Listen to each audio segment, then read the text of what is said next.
நம்ம வந்துட்டோம் profit and லாஸுக்கு வந்துட்டோம். ஸோ நம்ம டைரெக்டாக ப்ராஃபிட் அண்ட் லாஸுக்கு போயிடலாம். ஃபர்ஸ்ட் என்ன கொடுத்துருக்காங்க, அடக்க விலை விற்பனை விலை கொடுத்துருக்காங்க, லாபமா லட்டமா. ஸோ அடக்க விலை கம்மியாக இருக்குது, விற்பனை விலை அதிகமாக இருக்குன்னா கண்டிப்பாக லாபம். எவ்வளோ லாபம்னா டிஃப்ரென்ஸு. ஸோ அப்போ 20 ரூபாய் லாபம். அடுத்து இங்கேயும் பாருங்க, அடக்க விலை கம்மியாக இருக்குது, விற்பனை விலை அதிகமாக இருக்குது. ஸோ அப்போ இங்கேயும் லாபம். எவ்வளோ டிஃப்ரென்ஸ்னு பார்த்தோம்னா 10 ரூபாய் தான் டிஃப்ரென்ஸ். ஸோ 10 லாபம்.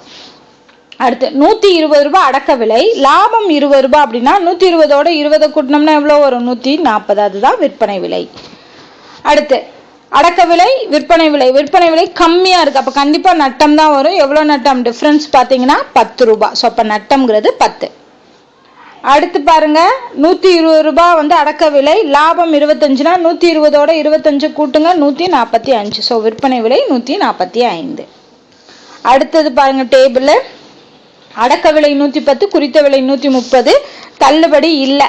அப்போ வந்து விற்பனை விலை என்ன இருக்கும், அதே குறித்த விலை தான் விற்பனை விலையா இருக்கும். ஏன்னா இங்கே தள்ளுபடி இல்லை, அதனால அதை அப்படியே வச்சுக்கிறணும். சரி, இப்போ இதை வச்சு லாபமா நட்டமா, இதையும் தான் நம்ம கம்பேர் பண்ணணும். அதிகமாக இருக்கு விற்பனை விலை, இப்போ கண்டிப்பாக லாபம் தான். ஸோ டிஃப்ரென்ஸ் பாருங்க 20 ரூபாய் லாபம். சரி, இங்க டிஸ்கவுண்ட் கொடுத்துருக்காங்க. அப்ப டிஸ்கவுண்ட் என்ன பண்ணணும், அந்த மார்க்கெட் பிரைஸ்ல இருந்து கழிச்சாதான் அது விற்பனை விலைக்கு வரும். அப்ப 130ல இருந்து 10 ரூபாய் போச்சுன்னா 120. ஸோ 110க்கும் 120க்கும் டிஃபரன்ஸ் எவ்வளோ, 10. இது லாபத்துல வரும். ஓகே. அடுத்து இங்க 30 ரூபாய் தள்ளுபடி. ஸோ அப்ப 130ல இருந்து 30 கழிச்சோம்னா 100 ரூபாய். 110 ரூபாய்க்கு வாங்கி 100 ரூபாய்க்கு விற்கிறாங்க. ஸோ அப்ப கண்டிப்பா நட்டம் தான் வரும், 10 ரூபாய் நட்டம். அடுத்த கொஸ்டின்ல பாருங்க, இங்க வந்து லாபம் இல்லை நட்டம் தான் இருக்கு, தள்ளுபடி ஒண்ணுமே கொடுக்கல. ஓகேவா. சப்போஸ் தள்ளுபடி நம்ம தான் கண்டுபிடிக்கணும். எவ்வளோ நட்டம், 10 ரூபாய் நட்டமாயிருக்கு. ஓகேவா.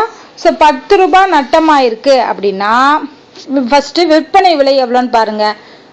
விற்பனை விலை 10 ரூபாய் நட்டமா இருக்கணும், விற்பனை விலை எவ்வளோ இருக்கணும், 90 ரூபாயா இருந்தாதான் 10 ரூபாய் நட்டம் கிடைக்கும். ஏன்னா இது 100 ரூபாய். அப்போ தள்ளுபடி எவ்வளவு கொடுத்துருக்காங்க, 120 ரூபாய்ல இருந்து 90 ரூபாய் போச்சுன்னா 30 ரூபாய். இங்க பாருங்க நட்டம் இல்லை, லாபம், தள்ளுபடி கொடுத்துருக்காங்க. தள்ளுபடினா நம்ம என்ன பண்ணணும், குறித்த விலையில இருந்து கழிச்சணும். ஸோ 110 ரூபாய். இங்க என்ன கேட்டிருக்காங்க, லாபம் 110 ரூபாய்க்கு 20 ரூபாய் லாபம்னா அப்ப இது வந்து 90 ரூபாயா இருக்கணும். 90 ரூபாயா இருந்தால் தான் 20 ரூபாய் கூட்டும்போது 110 ரூபாய் வரும்.